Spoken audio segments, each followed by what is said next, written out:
கர்த்தருடைய பரிசுத்த நாமத்திற்கு ஸ்தோத்திரம். இன்னைக்கு நாம் யாக்கோபு 5வது அதிகாரம் 13வது வசனத்துல செகண்ட் பார்ட்டை தியானிக்க இருக்கிறோம். யாக்கோபு 5:13 செகண்ட் பார்ட். ஜெபத்தோடு இந்த செய்திக்குள்ளே கடந்து சொல்லும். எப்படி நான் பாடுவேன், என்ன சொல்லி நான் துதிப்பேன், உம்மை எப்படி நான் பாடுவேன், என்ன சொல்லி நான் துதிப்பேன். உளையான சேற்றிலின்று தூக்கி எடுத்தவரே, உளையான சேற்றிலின்று தூக்கி எடுத்தவரே, ஐயா தூக்கி எடுத்தவரே, எப்படி நான் பாடுவேன், என்ன சொல்லி நான் துதிப்பேன், உம்மை எப்படி நான் பாடுவேன், என்ன சொல்லி நான் துதிப்பேன். வருகையில் எடுத்துக் கொள்வீர், கூடவே வைத்துக் கொள்வீர், ஐயா வருகையில் எடுத்துக் கொள்வீர், கூடவே வைத்துக் கொள்வீர், ஐயா கூடவே வைத்துக் கொள்வீர். எப்படி நான் பாடுவேன், என்ன சொல்லி நான் துதிப்பேன், உம்மை எப்படி நான் பாடுவேன், என்ன சொல்லி நான் துதிப்பேன். உளையான சேற்றிலிருந்து தூக்கி எடுத்தவரே, உளையான சேற்றிலிருந்து தூக்கி எடுத்தவரே, ஐயா தூக்கி எடுத்தவரே. இயேசுவின் நாமத்தினாலே ஜெபங்களை பிதாவே, ஆமென். கர்த்தருடைய பரிசுத்த நாமத்திற்கு ஸ்தோத்திரம். ஜெயந்தி அக்கா எங்க சம்பந்தி அம்மா பிரைஸ்லாம். இன்னைக்கு யாக்கோபு 5வது அதிகாரம் 13வது வசனத்துல செகண்ட் பார்ட்டை தியானிக்க இருக்கிறோம். நம்ம ஏற்கனவே பாடியாச்சு, பார்த்தாச்சு. உங்களை துன்பப்பட்டால் ஜெபம், துன்பப்பட்டால்ங்கிறதுக்கு 3 காரியத்தை நான் உங்களுக்கு சொன்னேன். நம்ம அங்க போறதுல செகண்ட் பார்ட்டை பார்க்க இருக்கிறோம். ஒருவன் மகிழ்ச்சியா இருந்தால் சங்கீதம் பாடக்கிறோம். இவங்க வாழ்ந்த சூழ்நிலையில மகிழ்ச்சியா இருக்காது, முடியாத காரியம். ஒரு கூட்டத்தார் மாத்திரம் மகிழ்ச்சியா இருந்தார்கள், அவர்கள் பணக்காரர்கள். 5வது அதிகாரம் 5வது வசனம், பூமியிலே நீங்கள் சம்பிராதமாய் வாழ்ந்து சுகபோகத்தினாலே உழன்றீர்கள். இது உலக பிரகாரமான ஒரு மகிழ்ச்சி. இத வேதம் சொன்ன அனித்தியமான பாவ சந்தோஷம் இது கிடையாது. உண்மையிலேயே சந்தோஷமா இருக்கிறவர்கள் சங்கீதம் பாடக்கிறோம். சங்கீதம் பாடுறதுனா என்னன்றதை இன்னைக்கு நம்ம பார்க்க இருக்கிறோம். உங்களுக்கு பாட்டு சொல்லி கொடுக்க போறது கிடையாது. இன்னைக்கு நம்ம பார்க்கிற ஒரு ஸ்பெஷல் காரியம் என்ன அப்படின்னா ஆசாப். நமக்கு தெரியும் ஆசாப்புடைய சங்கீதம். ஆசாப்னா யாரு நமக்கு தெரியுமா? இன்னைக்கு நம்ம அதை கற்றுக்குள்ள போயிடும். உங்க எல்லாருக்கும் கொயர் அப்படின்னா என்னன்னு தெரியும். சர்ச்சில் கொயர் இருக்கும். இந்த கொயர் எப்ப ஆலயத்துக்குள்ள வந்துச்சு தெரியுமா? இன்னைக்கு நம்ம கற்றுக்குள்ள போயிட்டோம். ஏன்னா கொயருங்கிறது ஒரு மியூசிக் டீம். அந்த மியூசிக் டீம் எங்க வருது? ஆலயத்துக்குள்ள வந்துருச்சு. நீங்க பார்த்திருப்பீங்க, எங்க ஆலயத்துல எல்லாம் ஒரு கார்னர்ல ஒரு சீட் இருக்கும். ஒரு ஸ்பெஷல் ட்ரெஸ் அவங்க போட்டிருப்பாங்க. எப்படி பாஸ்டர் ஒரு அங்கி போட்டிருப்பாரோ அது போல அங்கி போட்ட ஆண்கள், சில இடத்துல பெண்கள் இருப்பாங்க. அவங்க பின்னாடி ஒரு பியானோ ஒருத்தர் வாசிப்பாரு அல்லது கேசியோ, அதை வாசிச்சுக்கிட்டு இருப்பாங்க. அங்க லைன் நின்று அவங்க தான் பாடுவாங்க. இந்த கொயருங்கிறது பைபிள், அதாவது பழைய ஏற்பாட்டுல எப்ப வந்துச்சு? ஒரிஜினலா அது இருந்துச்சா? அது இல்லை. தேவனுடைய ஆலயம் பழைய ஏற்பாட்டுல அது மொபைலா இருந்துச்சு. ஒரு இடத்துல இருந்து இன்னொருத்துக்கு கொண்டு போயிட்டே இருந்தாங்க. 40 வருஷம் அவங்க நடக்கும்போது அது கூடயே நடந்துட்டு. அப்ப கொயர் கிடையாது. அந்த கொயருங்கிற ஒரு கான்செப்ட் எப்ப வந்துச்சு, எப்படி வந்துச்சுங்கிறத அன்னைக்கு பார்க்க இருக்கிறோம். முதல் வசனத்தை வாசிக்கிறோம். யாக்கோபு 5வது அதிகாரம் 13. ஒரு மகிழ்ச்சியா இருந்தால் சங்கீதம் பாடக்கிறோம். இப்ப நம்ம ஒரு எல்லாருடைய ஆலயத்திலையும் ஒரு கொயர் அப்படின்னு இருக்கும். அந்த கொயர்ல செலக்டட் பீப்புள், யாருக்கு ஆண்டவர் தாளந்து கொடுத்திருக்காரோ அவர்கள் பாடுவார்கள். இன்னைக்கு நம்ம யார பார்க்க போறோம்? ஆசாப். ஆசாப் 12 சங்கீதங்களை எழுதியிருக்கிறார். முதல் சங்கீதம் அவர் எழுதின சங்கீதம் எது அப்படின்னு கேட்டீங்கன்னா சங்கீதம் 50வது அதிகாரம். நீங்க 50வது அதிகாரத்தை நீங்க பிராக்கெட்டை பாருங்க, ஆசாபின் சங்கீதம். ஆசாப் ஒரு சங்கீதம் எழுதுகிறார். அந்த சங்கீதத்துல முதல்ல ஆரம்பிக்கும் போது ஆண்டோடைய வல்லமையுள்ள தேவனாகிய கர்த்தர் வாசனித்து ஆண்டவர் பேசுறத இவர் கேட்கிறார். கேட்டு ஒரு சங்கீதத்தை எழுத ஆரம்பிக்கிறார். அங்கு முதல்ல அவர் எங்க இருந்து ஆரம்பிக்கிறார் அப்படின்னு கேட்டீங்கன்னா 2வது வசனம், பூரண வடிவுள்ள சீயோனிலிருந்து தேவன் பிரகாசிக்கிறார். பிரகாசிக்கிற தேவனை பார்த்து இந்த ஒரு பாடல், இப்ப நம்ம வசனமா வாசிக்கிறோம், இது ஒரிஜினலா எப்படி இருந்துச்சு அப்படின்னா ஒரு பாடலா இருந்துச்சு. இப்ப சங்கீதம் 91 உன்னதர் மறைவில் வல்லவர் நிழலில் என்ற தங்குவேன், தேவனை நோக்கி அடைக்கலப்பாரு என்றே சொல்லுவேன், அல்லேலூயா ஆனந்தமே, அல்லேலூயா ஆனந்தமே. சங்கீதம் 91 நம்ம பாடலா பாடணும். ஆனா ஆசாப் 50வது சங்கீதத்திலிருந்து ஒரு பாடலாக இந்த டியூன் போட்டுருக்காரு. அது நமக்கு தெரியாது என்னன்னு சொல்லி. ஆனா சங்கீதம் 50 அவர் எழுதின முதல் சங்கீதம். அடுத்து ஒரு 10 சங்கீதம் இருக்கிறது. ஒரு 10 சங்கீதத்தை நம்ம பார்க்க போறோம். சங்கீதம் 73 பாருங்க.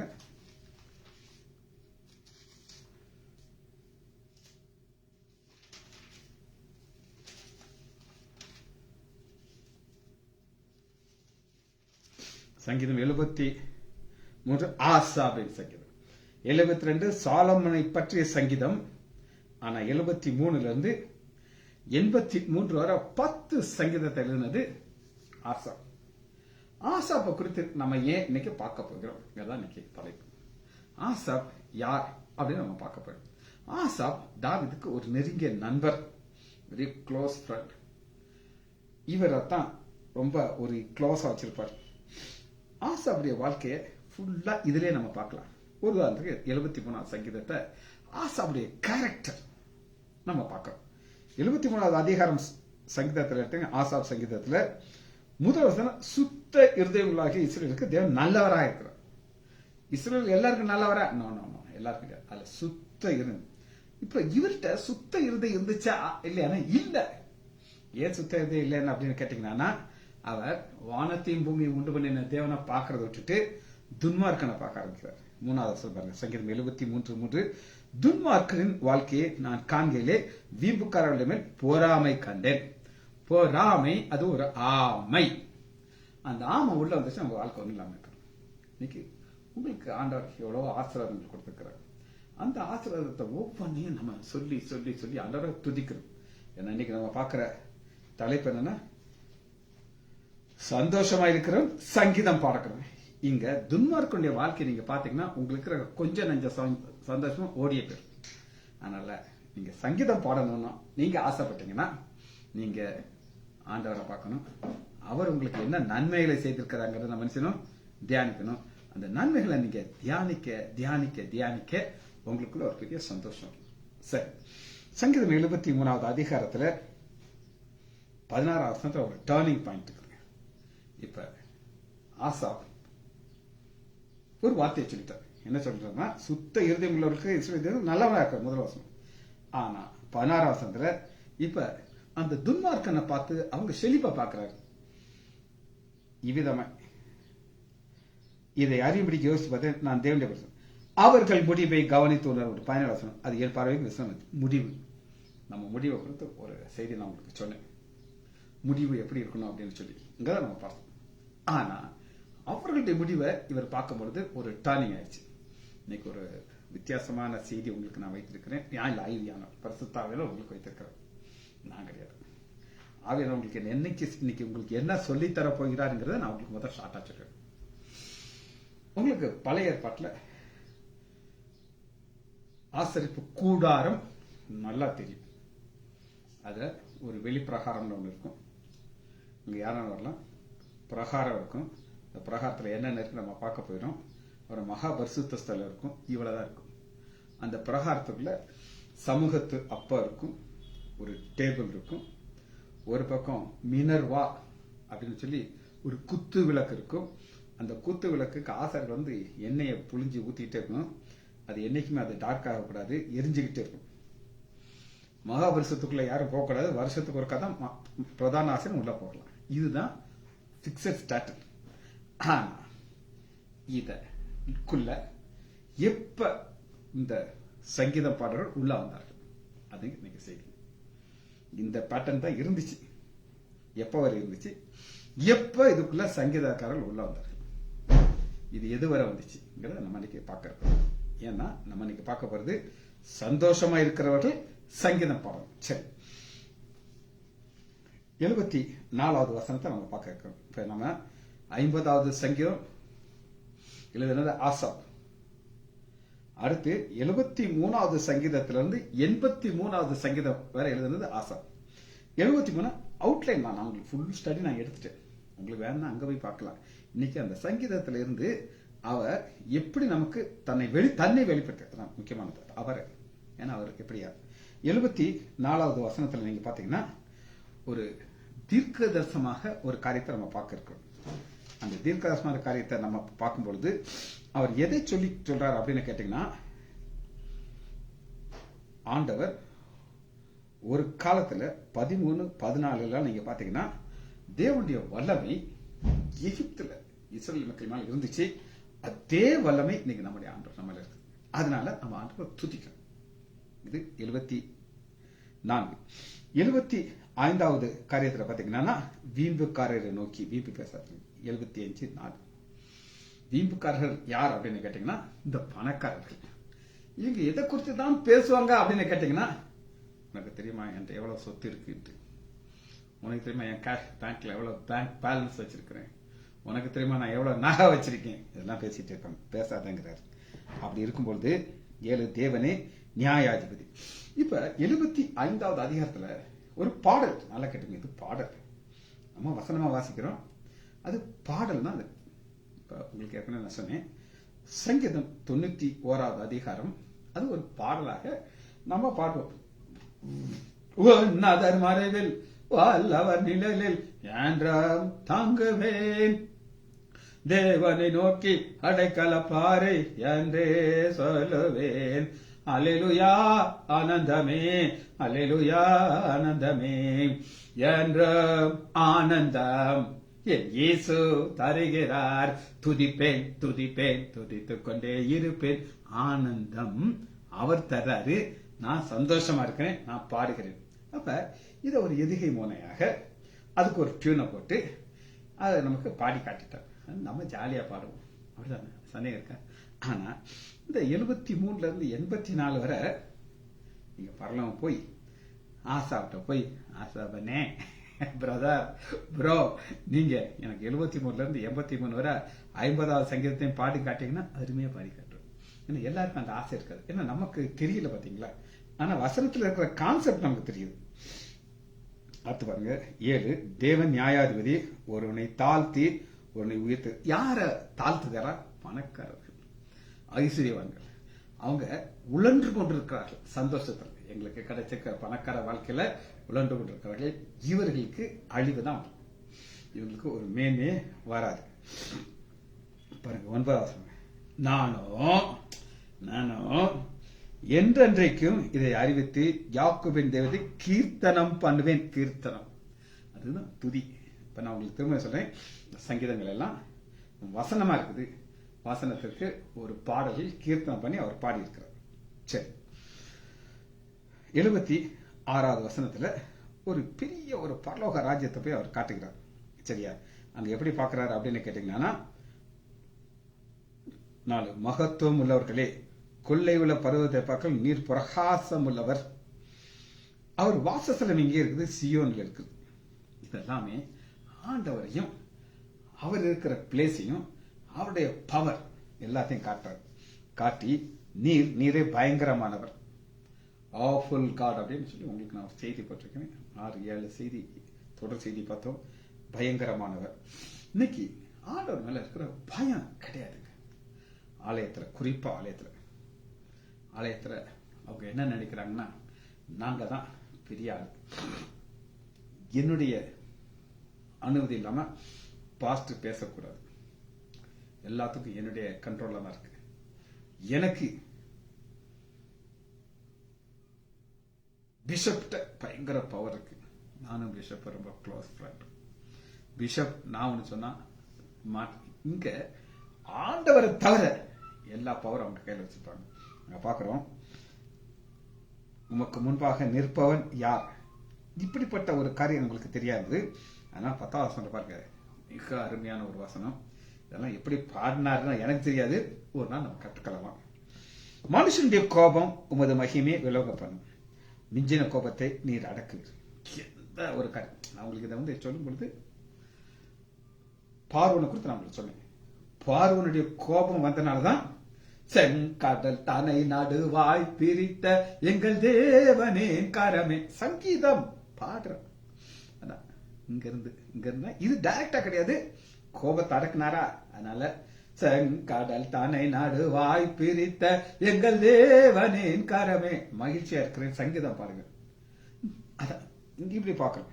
அடுத்து பாருங்க 77வது அதிகாரம் பாருங்க, ஆசாப்பின் சங்கீதம். ஆசாப்பின் சங்கீதத்துல இவர் என்ன பிளேஸ் பொசிஷன் என்ன அப்படின்னு கேட்டீங்கன்னா, 2வது, என் ஆபத்து நாளிலே ஆண்டவரை தேடினேன். ஆபத்து நாள்ல தேடணுமா? அனுதினம் தேடணும், டெய்லி. சரி, ஒரு சின்ன ஒரு அறிவிப்பு. என்ன அறிவிப்புன்னு நீங்க கேட்டீங்கன்னா, நாளைக்கு ஞாயிற்றுக்கிழமை நான் விருதுநகருக்கு போக வேண்டியிருக்கு. அதனால என்னுடைய டைம் ஈவினிங் நான் ஓபியில் போய் உட்கார வேண்டியிருக்கு. அதனால நான் கொஞ்சம் சீக்கிரமாகவே கொடைக்கானலுக்கு போறேன். அதனால ஆஸ் பர் ஷெட்யூல் எப்ப நான் இந்த 8 மணிக்கு சங்கீதத்தை ஆரம்பிச்சு 8க்கு நான் முடிச்சிருவேன். அதனால நாளைக்கு ஆலயத்துக்கு போகாதவர்கள் அட்ரைன் பண்ணிக்கோங்க. ஆலயத்துக்கு போகாதவர்கள் செய்தியை கேட்க வந்துருங்க. ஆலயத்துக்கு போற பிறகு நான் யூடியூப்ல போட்டிருப்பேன், ஃபேஸ்புக்ல இருக்கும், நீங்க கேட்டுக்கலாம். ஸோ இது ஒரு அறிவிப்பு. நாளைக்கு ஆஸ் பர் ஷெட்யூல் வழக்கமா 12 மணிக்கு கொடுப்பேன், அந்த 2:30 மணிக்கு கொடுப்பேன், அதெல்லாம் கிடையாது. சரி, இப்ப நம்ம தொடர்ந்து பார்க்க போயிடும். இப்ப 77வது அதிகாரத்துல அவருக்கு ஆபத்து நாள் என்ன ஆச்சுன்னா, என் ஆத்மா ஆறுதல் அடையாமல் போயிட்டு, அந்த ஆறுதல் அடையாமல் போகும்போது அவரால் சங்கீதத்தை பாட முடியாது. அப்படி இருந்தேன் நானு. ஆனா இப்ப அப்படி கிடையாது. அப்ப அவருக்கு ஒரு பெரிய ஒரு கேள்வி வந்துருச்சு. என்னன்னா 5வது வசனம், 77வது சங்கீதம் 5வது வசனம், பூர்வ நாட்களையும் ஆதி நாட்களையும் சிந்திக்கிறேன். ஏன் சிந்திக்கிறார்னா, 3வது வசனம், நான் தேவனை நினைத்த போது அலறினேன். அவர் சந்தோஷமா இருக்கும்போது பாடணும், ஆனா என்னுடைய சூழ்நிலையை காட்டுறேன். எப்ப நான் அலறிட்டு கிடந்தேன், நான் அலறிட்டு இருந்தேன். அலறின நானு இப்ப நான் ஒண்ணு நினைக்கிறேன். என்ன நினைக்கிறேன்னா, அவருடைய கிருபை முழுசா பிரிச்சா ஆட்டம் நிச்சயத்துக்கு எங்களை தள்ளிடுவார். என் இருதயத்தோடு சம்பாதித்த பிள்ளைங்க, இதயத்தோடு சம்பாதிக்கிறதுக்கு என் சங்கீதத்தை நான் நினைத்து அண்டர்லைன், என் சங்கீதத்தை, இவர் பாடின சங்கீதத்தெல்லாம் நினைவு கூறுகிறார். நம்ம எப்படிலாம் ஆண்டவரை துதிச்சிருக்கோம். ஐயா, இப்ப பாரு, அவருக்கு ஆபத்து காலம் வந்துருச்சு. நான் இந்த சூழ்நிலையை பார்க்கிறேன். இந்த சூழ்நிலை யாருடைய கருத்துல இருக்குது? ஆண்டோடைய கருத்துல இருக்கு. அவரை பார்க்கறத விட்டுட்டு, அதனால எனக்கு பிரச்சனை வந்துருச்சு. அதனால 10வது வசனம் மிக அருமையாக ஒரு வார்த்தையை போடுகிறார். இதை யாராலும் செய்ய முடியாது. அப்பொழுது நான், இது என் பலவீனம், என் பலவீனம். நமக்கு பலவீனம் இருக்கா? பலவீனம் தான் இருக்குது. அந்த பலவீனம் இருக்கும் பொழுது நமக்கு என்ன நடக்குதுன்னா, ஒரு ஆபத்து காலம் வரும்போது ஆண்டவரை துதித்து பாட விட்டுட்டு பாரி வைப்போம். ஐயோ ஆண்டவரே, ஏன் இது வந்துச்சு, ஆண்டவரே ஏன் இது வந்துச்சுன்னு சொல்லி கேட்டுக்கிட்டே இருக்கிறோம். உங்களுடைய 12 உங்களுடைய கிரியைகள் எல்லாம் தியானித்து செயல்களை யோசிப்போம். அப்படி நான் செய்யும் பொழுது அவர் வல்லமையை நம்ம எப்படி காக்கிறோம்னா, ஜலங்கள் உம்மை கண்டது, தேவனே ஜலங்கள் உம்மை கண்டு தத்தளித்தது, ஆழங்கள் எல்லாமே ஜலங்கள் என்னென்னலாம் உங்களுக்கு எதிராக எல்லாத்தையும் செய்தார். சரி, 78வது அதிகாரத்துல பாத்தீங்கன்னா ஆண்டவருடைய வல்லமையை பார்க்கிறார். எப்படி பார்க்கிறார்னா, கடலை பிளந்து அவர்களை கடக்க பண்ணி ஜலத்தை குவிகளா நிற்க செய்து, அவங்களுக்கு ஒரு பெரிய ஒரு சந்தோஷம். என்ன அப்படின்னு கேட்டீங்கன்னா, இப்ப இந்த ஆசாப்புடைய காலத்துல இவங்கெல்லாம் செங்கடலை கடந்து வந்து பல தலைமுறைகள் ஆயிடுச்சு. எத்தனையோ தலைமுறைகள் ஆனாலும் எங்களுடைய தேவன் அந்த அளவு வல்லமை உள்ளவர். ஆனா நாங்க என்ன செய்யணும்னா, ஒண்ணுதான் செய்யணும், ஆண்டவரை துதித்து துதித்து துதித்து பாடணும். இந்த 78வது அதிகாரத்தை நம்ம பல நாட்களாக நம்ம செஞ்சோம், இது தியானிச்சோம். அப்படி தியானிச்சுட்டு அதுல கடைசியில என்னதான் பார்க்க பிடிக்கணும் அப்படின்னு கேட்டீங்கன்னா, 68வது வசனத்தை பாருங்க. 78, 68, யூதா கோத்திரத்தையும் தமக்கு பிரியமான சியோன் பகுதியும். யூதா கோத்திரம் என்னங்க? அது ஸ்பெஷாலிட்டி என்ன? துதிக்கிற கோத்திரம். யூதா ஆண்டவர் துதிக்கும். யார் யாரெல்லாம் ஆண்டவர் துதிக்கிறீங்களோ, ஆண்டவர் ஸ்பெஷல் கிருபைகள் கொடுப்பாருன்னா, நான் என்னுடைய இத்தனை வருஷம் அனுபவத்தில் நான் கற்றுக்கொண்டேன். அதே காலையில் நான் எழுந்து ஆண்டவர் துதித்து துதித்து அதிகாரம் என்ன சொல்றதுன்னு அப்படின்னா ஒரு தீர்க்க தரிசனத்தை காட்டுது. அதை நம்ம திரும்ப நான் உங்களுக்கு அதை நான் காட்ட போறேன். நான் இப்ப நான் தான் விட்டேன். 80வது சங்கீதத்தை நீங்க பாருங்க. இஸ்ரவேலின் மெய்ப்பரே. இப்ப தாவீது தான் அந்த ஒரு மெய்ப்பனாக பார்ப்பார். ஏன்னா தாவீது ஒரு ஆடு மேய்ப்பன் இடையன். ஆனா அதே ஒரு ஃப்ரெண்டு பாத்தீங்களா, சொன்னேன் உங்களுக்கு, தாவீதுடைய ஃப்ரெண்டு இந்த ஆசாப். அதனால யோசேப்பை ஆட்டுவதிலே நடத்தி, ஏன்னா யோசேப்பை ஆட்டுவதை நடத்தி உயர்த்தினாரு. கேர்மன் பிரகாசி செவிக்கொடும். செவிக்கொடும் அப்படின்னு அர்த்தம்னா ஒரு பிரச்சனையில் இருக்கார் அப்படின்னு அர்த்தம். அப்படி இருங்க. 4 பார்த்தீங்களா, எது வரைக்கும் கோபமா இருப்பீங்க. ஆண்டவருடைய கோபத்தை அவர் அனுபவித்த ஆசா. இன்னைக்கு நம்முடைய ஒரு சிலர் ஆண்டவருடைய கோபத்தை அனுபவிச்சிருப்போம். பாடுகள் கஷ்டம் வேதனை, பாடுகள் கஷ்டம் வேதனை போயிட்டே இருக்கும். ஆனா ஒரு சிலர் ஆண்டவர் வித்தியாசமா கொண்டு போவார். அது அவருடைய கரத்தில் இருக்குது. இது 80வது அதிகாரம் முழுவதும் இஸ்ரேல் தேசத்தை பார்க்கிறோம். திருப்பி கொண்டு வரும். இந்த திருப்பி கொண்டு வரும்பொழுது 19வது வசனத்தை மட்டும் வாசிக்கிறவங்களுக்கு 80-19 சேனைகளின் தேவனாய கர்த்தாவே. யுத்தம் நடக்குது. யாருக்கும் யுத்தம் நடக்கும்னா இஸ்ரேல் தேவன் ஒரு பக்கம் இருக்கிறார். சாத்தான் அந்த தேசத்தை அவங்களை விக்கிரத்தை கொண்டு போயிட்டான். இவங்களை முகங்கள் கருத்து போச்சு. எங்களை திருப்பி கொண்டு வரும், உமது முகத்தை பிரகாசிப்பும், அப்பொழுது நாங்கள் ரட்சிக்கப்படுவோம். சரி, 81வது பிராக்கெட்ல பாருங்க, ஆசாபின் சங்கீதம். நம்ம ஆசாப்பை பார்த்துக்கிட்டு இருக்கிறோம். ஆசா பாடின பாடல்களை பார்க்கிறோம். சந்தோஷமா இருக்கிறவன் சங்கீதம் பாடக்கிறோம். இவர் சந்தோஷமா இருந்தார், சங்கீதத்தையும் பாடினாரு, பாடிக்கிட்டு சோகமா இருந்தாரு. அதை நம்ம பார்க்கிறோம். பாருங்க, இப்ப இன்ஸ்ட்ருமெண்ட் பார்க்கிறோம். 81வது அதிகாரம் இன்ஸ்ட்ருமெண்ட். பாருங்க என்னெல்லாம் இன்ஸ்ட்ருமெண்ட்ஸ் அவங்க யூஸ் பண்றாங்க. தம்பூரு, பெங் பெங் பெங் தம்பூரு நீளமா இருக்கும், உருண்டை ஒரு இது மாதிரி இருக்கும். வீணை, வீணையை பார்த்துருக்கீங்களா இல்லையா? அது அழகா மியூசிக் இருக்கும். என் தங்கச்சி ரனிதா ரொம்ப அருமையா வீணை வாசிப்பாங்க. இனிய ஓசையான சுரமண்டலங்களையும் எடுத்து சங்கீதம் பாடுங்கள். நான் உங்களுக்கு சொன்னதை திரும்ப நான் சொல்றேன். ஆலயம், 2 ஆலயம். அவங்க ஆசரிப்பு கூடாரங்கிறது ஒரு மொபைல். அது எதோட முடிஞ்சிருச்சு அப்படின்னு கேட்டீங்கன்னா, தாவீதுடைய காலத்தோடு முடிஞ்சு சாலமோன் காலத்துல ஒரு பெர்மனண்டான ஆலயத்தை சாலமோன் கட்டுறார். சாலமோனுக்கு ஒரு மாடலை தாவீது கொண்டு வந்து அதன் மூலமாகத்தான் இத்தனை இன்ஸ்ட்ருமெண்ட்ஸ் எங்க வந்துருச்சு, தேவாலயத்துக்குள்ள வந்துருச்சு, கொயர் வந்துருச்சு. ரைட். 3வது சங்கீதம் 81:3 மாத பிறப்பிலும் நியமிக்கப்பட்ட காலத்திலும் இஷ்டத்துக்கு செய்ய முடியாது. ஓய்வு நாள் அன்னைக்கு தான் தேவாலயத்துக்குள்ள போகணும், மாற்ற நாளா போக முடியாது. வெளியில இருந்தா ஜெபிச்சுக்கலாம். இந்த பரிசெய்யணும் செஞ்ச மாதிரி வெளியில இருந்து ஆயக்காரன் ஜெபம் பண்ண பாவியா இருக்கு, அது வெளியில இருந்து ஜெபம் உள்ள முடியாது. நம்முடைய பண்டிகை நாட்களே எக்காலம் ஊதுங்கள். எக்காலம் ஒரே ஒரு இன்ஸ்ட்ருமெண்ட் தான் முதல் இருந்துச்சு. அது வெள்ளி பூரிகை இருக்கும், ஒரு ஊதுவாங்க. அது ஆண்டவரை துதிக்கிறதுக்காக கிடையாது, அவங்க அந்த இடத்துக்கு நகர்ந்து போகணுங்கிறதுக்காண்டி. அப்படி நீங்க துதிக்கும் போது 81வது அதிகாரத்துல என்ன ஆண்டவர் கொடுப்பார் அப்படின்னு கேட்டீங்கன்னா, உசிதமான கோதுமையினால் அவர்களை போஷிப்பார், கண்மணி உன்னை திருப்தி ஆக்குவேன். இது நீ என்னை துதிக்கும் போது நான் உனக்கு செய்யக்கூடிய ஆசீர்வாதம். 82வது அதிகாரம் பாத்தீங்கன்னா, பலவீனையும் எளியவனையும் விடுவித்து துன்மார்க்கனை சேர்ந்து அவர்களை தப்புவீங்கள், ஏழைக்கும் திக்கற்றவர்களும். 3வது, இதுதான் துன்மார்க்கன் செய்யற காரியம். இது சபைக்குள்ள வந்துருச்சு. ஐஸ்வர்யவன் தான் அந்த துன்மார்க்கன். அவங்க ஏழைகளை சக்கையா புடி, சம்பளமே கொடுக்காது, அவன் அலற விடு, அவன்கிட்ட வேலை வாங்க காசு கொடுக்காது. அப்ப தப்புவியும் அறியாமலும் உணராமலும் இருக்கிறார்கள், அந்த காலத்தில் இருக்கிறார்கள். அறியாமல் ஒன்னாலும் இருக்கிறார்கள் சொல்லி சொல்றாரு, அவங்களுக்கு தெரியும். ஆனா பணம் தான் அவருடைய மெயின் ஒரு நோக்கம். சரி, 83வது அதிகாரம் மிக மிக மிக முக்கியமான அதிகாரம். ஏன் அப்படின்னு கேட்டீங்கன்னா, இன்னைக்கு நடக்கிற காரியத்தை அப்படி சொல்றாங்க.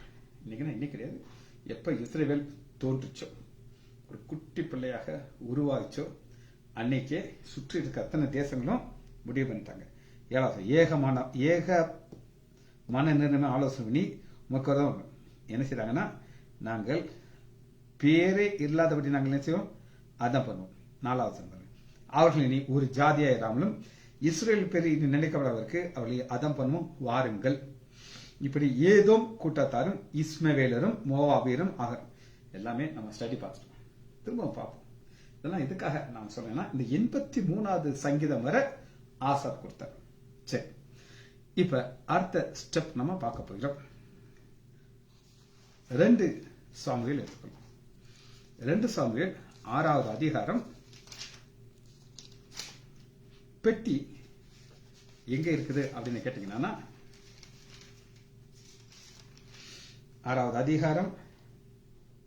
தாவீது அன்றைய தினம் கர்த்தருக்கு பயந்து, ஏன்னா இவர் என்ன பண்ணிட்டார்னா, இந்த புது வண்டியை ரெடி பண்ணிட்டார்.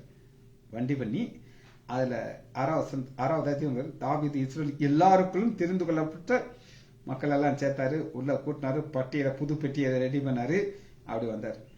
ஆனா ஆண்டவர் அடிச்சாரு, புழு பொறுத்து சேர்த்து போயிட்டான். பயம் வந்துருச்சு. 7வது, அப்பொழுது கர்த்தருக்கு ஊசாவின் மேல் கோபம் கொண்டது. ஊசா மேல கிடையாது, நீ செஞ்சது தப்புன்னு சொல்லி இப்ப பயந்து, இப்ப அடுத்து என்ன செய்தார் அப்படின்னு கேட்டீங்கன்னா,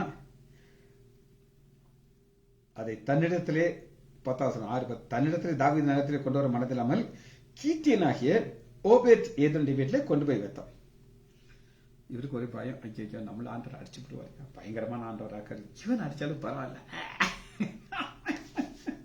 அவருக்கு ஒரு பயங்கரமா அவங்களுக்கு எல்லாருக்கும் தெரியும், அப்படி ஒரு டைப் வரும். சரியா விசாச்சு. ஆண்டவர் என்ன சொல்றாருன்னா, இங்க பாரு தாவீது, நான் இவனை ஆசீர்வதிக்க போறேன். ஓபேத், கர்த்தருடைய பெட்டி கீத்தியனாகிய ஓபேத் ஏதேமின் வீட்டிலே 3 மாதம் இருக்கையிலே கர்த்தர் ஓபேத் ஏதோமையும் அவன் வீட்டார் அனைவரும் ஆசீர்வதித்தார். அத்துக்கிட்டு போது அவன் வீட்டுல ஆசீர்வாதம். இவன் தாவீது நினைச்சாரு, இவன் ஆண்டவர் அடிச்சு விடுவாரு, நம்ம பின்னாடி என்ன செய்யறது நம்ம கேட்போம் அப்படின்னு சொல்லி ஆனா ஆசீர்வதிக்கிறார். அந்த நியூஸ் தாவீதுக்கு வருது. 12, தேவனுடைய பெட்டியின் நிமித்தம், நல்லா இருக்கிறது, தேவனுடைய பெட்டி நிமித்தம், இன்னைக்கு ஊழியத்தின் நிமித்தம் என்னை ஆண்டவர் ஆசீர்வதிக்கிறார். இப்ப நீங்க இருக்கீங்க, இந்த இடத்த பாக்குறீங்க, நான் ஜீபிச்சு கொண்டே இருப்பேன். ஆண்டவர் எனக்கு தகுதி கிடையாது, ஆண்டவர் சப்பா எனக்கு இங்க இருக்க தகுதி கிடையாது. நீ காலையில முழங்கால் படிக்கிட்டு ஜோம் பண்ணும் போது நான் சொன்னேன், ஆண்டவரே இந்த இடத்துல முழங்கால் படிக்கிறதுக்கு எனக்கு தகுதி கிடையாது, நீங்க எனக்கு இந்த இடத்த கொடுத்துருக்கேன் ஆண்டவரே அப்படி சொன்னா, ஒரு பயத்தோடு தான் நான் இந்த இடத்துல இருக்கிறேன்.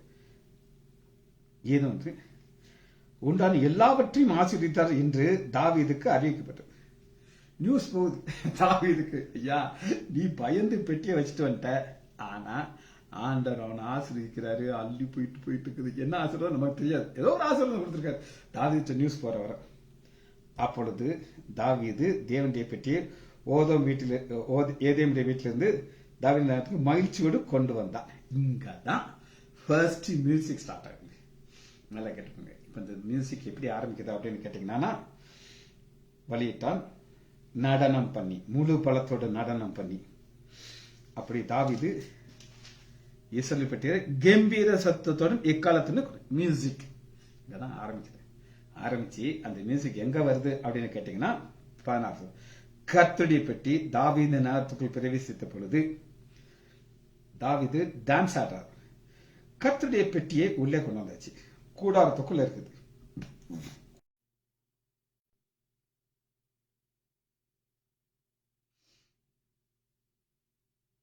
ஒன்று நாளாகமம் எடுத்துக்கொள்ளும். கூடாரத்துக்குள்ள வந்துச்சு பெட்டி. இப்ப அடுத்த ஸ்டெப் நம்ம பார்க்க போறோம். 1 நாளாகமம் 6வது அதிகாரம் 31வது வசனம் தான் வாசிக்கிறேன். இங்கதான் அந்த கொயர் லிஸ்ட் ஆரம்பிக்குதுங்க. நான் உங்களுக்கு சொன்னேன், தேவனுடைய ஆலயத்துக்குள்ள எப்படி அந்த கொயர் வந்துச்சு, அதான் இப்ப அந்த கொயரை நம்ம பார்க்க போறோம். 1 நாளாகமம் 6வது அதிகாரம் 31 கர்த்தருடைய பெட்டி நிலை பெற்ற பொழுது தாவீது கர்த்தருடைய ஆலயத்தின் சங்கீத சேவைகளை நடத்தக்க சங்கீத சேவை. இதாங்க கொயருங்கிறது. இப்ப நம்ம பார்க்கிற கொயர் ஞாயிற்றுக்கிழமை வருவாங்க, அதோட முடிஞ்சிச்சு. குட் ஃப்ரைடே அன்னைக்கு ஃபுல் சிங்கிள் அவங்க பாடுவாங்க. நிறைய பேருக்கு அது புரியாது, நம்ம தப்பு கிடையாது. ஆனா அழகா ட்ரைனிங் கொடுப்பாரு அவரு, கொயர் லீடர் நடத்துவாரு, அவங்க அவ்வளோ அழகா அந்த பாட்டை பாடுவாங்க. அதனுடைய மியூசிக்கே வேற மாதிரி இருக்கும், வேற லெவல்ல இருக்கும். ஆனா பேட்டி நடைபெற்றுச்சு 32 1 நாளாகமம் 6:32. சாலமோன் எருசலேமிலே கர்த்தருடைய ஆலயத்தை கட்டி தீரு மட்டும். இங்க தாவீதுக்கு ஆண்டவர் ஐடியா கொடுத்தாரு, ஆனா நீ கட்டக்கூடாது, உன் கையில ரத்தம் இருக்குப்பா, நீ மீதே ரத்தம் இருக்கு. அதனால யாருன்னா உன் மகன் சாலமோன். சாலமோன் பிறக்கிறதுக்கு முன்னாடியே ஆண்டவர் நீ தான்ப்பா கட்டணும் அப்படின்ட்டாரு. ஆண்டவர் அந்த கிருபையை கொடுத்தாரு. அப்பா சொன்ன தாவீது, நீ அதை கெட்டி தீர்ற வரை ஆண்டவனை கைவிட மாட்டாங்க. இப்போ ஒரு பக்கம் தேவாலயம் வேலை நடந்துட்டு இருக்குது, நடந்து தீர்வு மட்டும். ஆசாரிப்பு கூடார வாசத்திலே முன்பாக சங்கீத சேவைகளை தங்கள் முறைமையின்படியே பணிவிடை செய்து வைக்கிறதுக்காக மனுஷனுடைய குமாரோட லிஸ்ட் கொடுக்கிறார். இந்த லிஸ்ட்ல முதல்ல யாரை நீங்க பார்க்கலாம் அப்படின்னு நீங்க கேட்டீங்கன்னா 33 கோஹாத்தின் குமாரர்களிலே ஏமான் என்னும் பாடகன். ஏமான் இதுதான் ஃபர்ஸ்ட் பாடகன். அப்ப அவருக்கு ஆண்டவர் ஒரு தாளந்து கொடுத்தாரு, வரம், பாடுற வரம். எனக்கு ஆண்டவர் கொடுக்கல. என்னுடைய வாய்ஸ் ரொம்ப மேல் வாய்ஸ்ல பாடுறது வேற, ஃபீமேல் வாய்ஸ்ல பாடுறது வேற. எனக்கு கிடைச்ச திறமைப்படி நான் பாடுறேன், உங்களுக்கு பிடிக்குதோ பிடிக்கலையோ. ஆனா நீங்க யாரை பார்க்கலாம்னா 33 இவன் யோவேலின் குமாரன், இவன் சாமுவேலின் குமாரன். சாமுவேல் நம்ம பார்த்தோம், அவர் ஒரு தீர்க்கதரிசி. அவரை மாதிரி தீர்க்கதரிசி நீங்க பார்க்க முடியாது. ஆனா அந்த சந்ததியில ஒருத்தர் தான் லீடர் ஆஃபீஸர். பார்த்தீங்களா, ஆண்டவர் பார்த்தீங்கன்னா ஆண்டவர் அவருக்காக செய்யறது சந்ததியை மட்டும் விடவே மாட்டார். நான் பார்த்தவர சந்ததின்னு உள்ள போயிடுவார் அவர் சந்ததிக்குள்ள. ஆனா இதுல என்ன நீங்க பார்க்க போறீங்க அப்படின்னு கேட்டீங்கன்னா 32வது அதிகாரத்துல தேவாலயம் கட்டப்பட்டு கொண்டே இருக்கிறது. அப்படி இருக்கும் பொழுது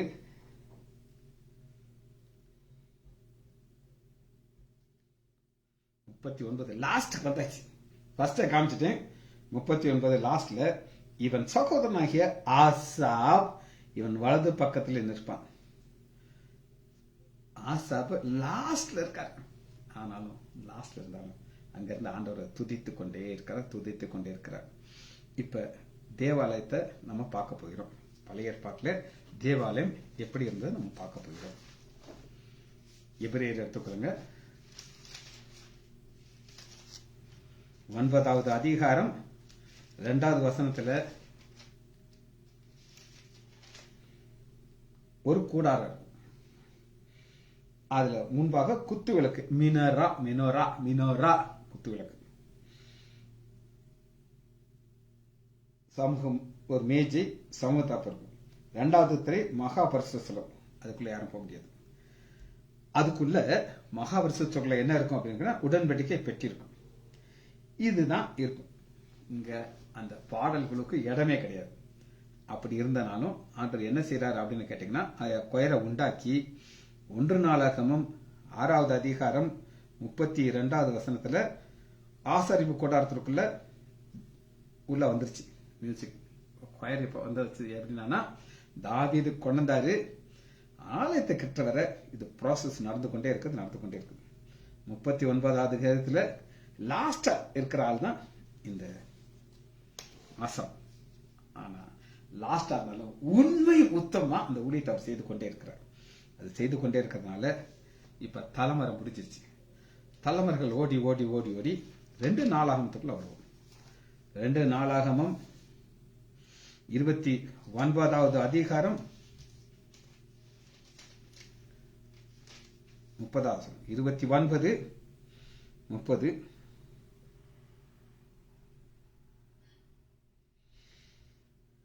எசேக்கியா ராஜா. உங்களுக்கு எஸ்ஐ ராஜா, நான் எசேக்கியா ராஜா பத்தி பேசணும்னா டைம் ஓடி போயிடும். ஆனா எசேக்கியா ராஜா என்ன ஆலோசனை சொல்றாரு அப்படின்னு கேட்டீங்கன்னா, பின்பு எசேக்கியா ராஜா பிரபுக்களையும் லேவியர்களையும் நோக்கி, நீங்கள் தாவீதும் ஞான திருஷ்டிக்காரனாகிய ஆசாபும் பாடின வார்த்தைகளால் கர்த்தரை துதியுங்கள், அப்பொழுது மகிழ்ச்சியோடு. மறக்கவே இல்லைங்க. இப்ப பாத்தீங்கன்னா புற்றுசல் மாதிரி பாடல்கள் வந்துகிட்டே இருக்கு.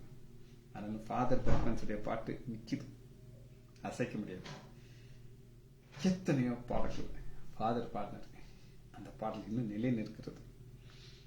சங்கீதம், பாமாலை, கீர்த்தனைகள் பாடப்பட்ட பல இன்னும் நிக்குது. அதுபோல இங்க நம்ம ரெண்டு பேருடைய பாடல்கள் தான் இருக்கிறது. ஒன்னு தாவீது, ரெண்டாவது ஞான திருஷ்டிக்காரனாகிய ஆசாப். இத எசேக்கியா ராஜா சொல்றாரு, எனக்கு இந்த பாட்டு தான் வேணும், நீ எல்லாத்தையும் செதுக்கு பாட முடியாது. இங்க ஆசாபை எப்படி பார்க்கிறோம் அப்படின்னு கேட்டீங்கன்னா, சரி 25வது வசனத்தை நான் வாசிக்கிறேன் உங்களுக்கு. அவன் தாவீதும் ராஜாவின் ஞான திருஷ்டிக்காரனாகிய காத்தும், இவங்க பாருங்க இன்ஸ்ட்ருமெண்ட்ஸ் அதே இது வருவாங்க, கைத்தாளம், கைத்தாளம், தம்பூரா, சுரமண்டங்களையும் வாசிக்கிற லேவிலும் கர்த்தராட்டத்தை நிறுத்தி, அப்படியே லேவியர்கள் ஆசாரியும் பூரிகையை பிடித்து நிற்கிறாங்க. பூரிகைங்கிற ஒரு இன்ஸ்ட்ருமெண்ட் ஒரு நிற்கிறாங்க. எல்லாமே பாருங்க கொயர் வந்துருச்சு. அதே கொயர் தான் அப்படியே கண்டினியூ ஆகி போயிட்டே இருக்கு. பாடி போய் போய் போய் போய் இப்ப இங்க நம்ம பார்க்கிறோம் ஞான திருஷ்டிக்காரன். ஞான திருஷ்டிக்காரன் என்ன சொன்னா தீர்க்கதரிசி. இவர் முன்னாடி நடக்கிறத அவர் பார்க்கிறார். ரெண்டு காரியத்தை பார்த்து நம்ம இந்த செய்தி முடிக்கிறோம். சங்கீதம் 74வது அதிகாரத்தை பார்ப்போம்.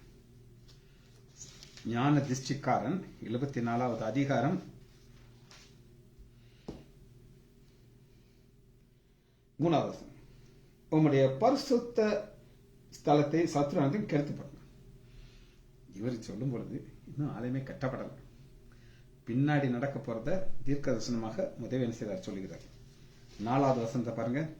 உம்முடைய சத்துருக்கள் உம்முடைய ஆலயத்துக்குள்ளே கர்ச்சித்து நாட்டுவார். எல்லாத்தையும் சம உடைச்சு போறாங்க. உம்முடைய பரிசுத்தலத்தை அக்னிக்கிரையாக்கி. கிபி 70 நடக்கிறது என்னன்னு சொல்றாங்க. இது யாரு? தீர்க்கதரிசி. பாருங்க, ஆசாப் வந்து கடைசியில் இருந்தார், கவலையப்படல. கடைசியில் இருந்தால் எனக்கு பிரச்சனை இல்லை, நான் பாட்டுக்கிறேன். நான் சங்கீதத்தை பாடிக்கிட்டே இருக்கேன், நான் பாடுறதை மட்டும் நான் அனுப்பட்ட மாட்டேன், யாரும் என்னை ரெகனைஸ் பண்றாலும் பரவாயில்ல அப்படின்னு சொல்லி 83வது அதிகாரத்தில் இன்னொரு காரியத்தை நம்ம பார்க்குறோம். நான் உங்களுக்கு ஏற்கனவே காமிச்சேன். இன்னைக்கு நடக்கிற காரியத்தை தீர்க்க தரிசனமாக அன்னைக்கே சொல்லிட்டார். காரணம், அவர் ஆண்டவரை துதிக்கிறார். துதிக்கிற ஆசாப் அவர் எப்படி இருந்தார்னா சந்தோஷமா இருந்தார். பாருங்க, 5வது அதிகாரம் 13வது வசனத்துல ஒருவன் மகிழ்ச்சியா இருந்தால் சங்கீதம் பாடக்கிறது. நான் மகிழ்ச்சியா இருந்து சங்கீதத்தை பாடி இன்னைக்கு ஆண்டவர் நமக்கு புதிய ஒரு வெளிப்பாடு கொடுத்தார். இது எனக்கு இதுக்கு முன்னாடி தெரியாது, நான் கற்றுக்கொண்டேன், உங்களுக்கு சொல்லிக் கொடுத்துட்டேன். ஜெபிச்சு முடிப்போமா? திரும்ப நான் சொல்றேன், நாளைக்கு டைமிங் மாறிடுச்சு, மறக்கக்கூடாது. ஆஸ் பர் ஷெட்யூல் ஞானாலே ஆசீர்வதிக்கிறேன். இயேசுவின் நாமத்தாலே ஜெபங்கள் பிதாவே. ஆமேன், ஆமேன், ஆமேன்.